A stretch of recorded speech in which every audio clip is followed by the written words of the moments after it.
We have been trying to understand consumer theory, and this is made up of two parts: consumer preferences and budget constraint. As a first step, we try to understand the concept of budget constraint, and now what we do is we try to understand consumer preferences. And in order to understand consumer preferences, we'll have to make some assumptions about the consumer, and let us just do that. The first assumption we make about the consumer is that this person is rational and has perfect knowledge. When we talk about rational behavior or rationality, what we mean is this person is trying to do the best he or she can given the circumstances. In terms of the consumer is trying to maximize satisfaction. That's what rationality would mean for a consumer. Perfect knowledge, it simply means this person is well informed and is not ignorant about the product and the prices. So rationality and perfect knowledge, this is the first thing we assume about the consumer. The second assumption we make about a consumer is called completeness.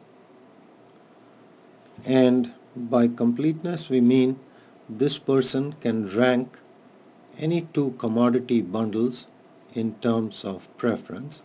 For example, by this we require that you should be able to make a statement like, I prefer Ford over Honda, or I prefer Honda over Toyota.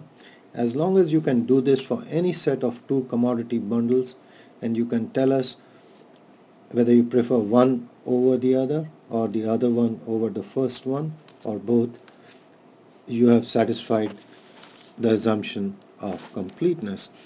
Now, when we say commodity bundles, look at the following.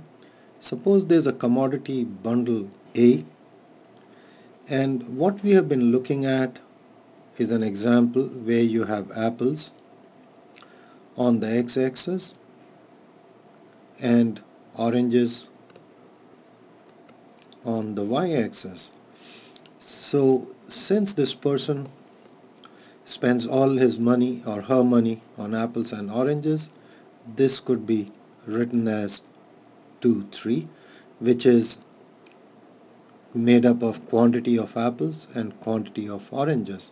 So A is an example of commodity bundle. And suppose there's another commodity bundle, say B, where you have 2 apples and, let's just change this, 4 oranges.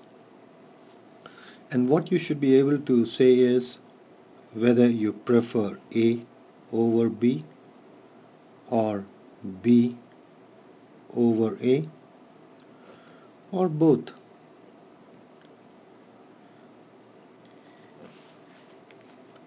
When you make a statement that you prefer both these choices, that simply means you are equally satisfied between A and B, or you are indifferent between A and B. So AIB, I stands for indifferent, P stands for preferred, so A is preferred over B. That's how we read it. And again, completeness simply means you can rank any two commodity bundles in terms of preference. The next assumption we make is called transitivity, and what this ensures is consistency in terms of choice. Now, transitivity is a mathematical property, and that is, if for example, say you make a statement 7 is greater than 5, and then you make a statement that 5 is greater than 3. Now, because of this, we should know that 7 must be greater than 3. In terms of consumer choices, suppose you make a statement that A is preferred over B, and then you make another statement that B is preferred over C.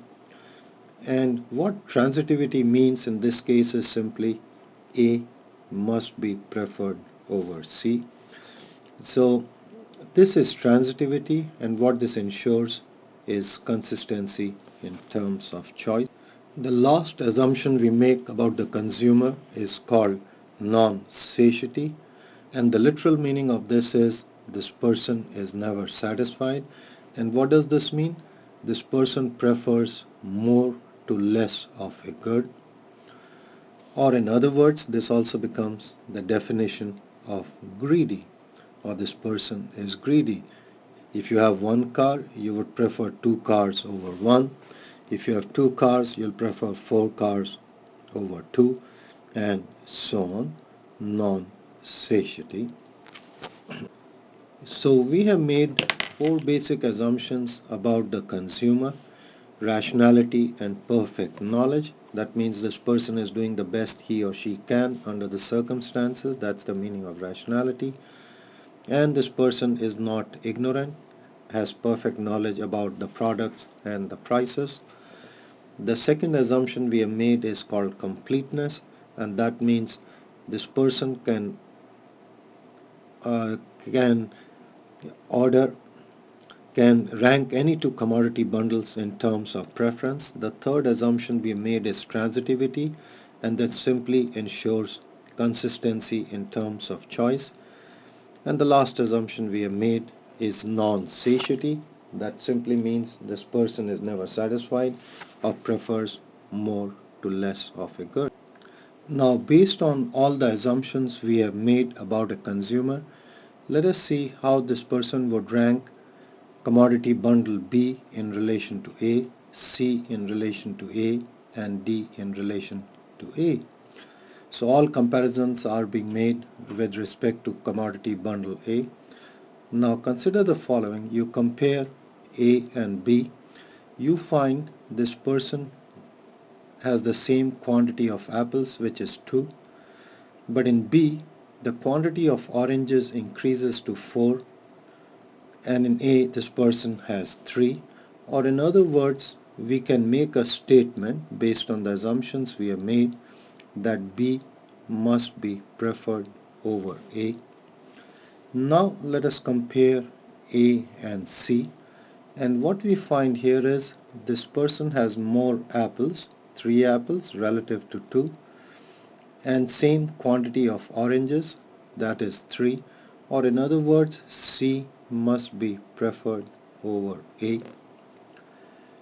Now compare D with A, and what you find is this person has more apples, 3 instead of 2, but then fewer oranges, 2 in place of 3.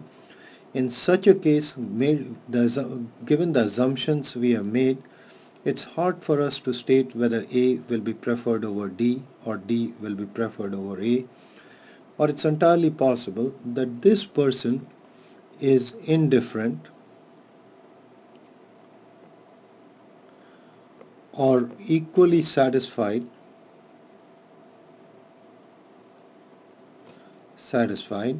between A and D.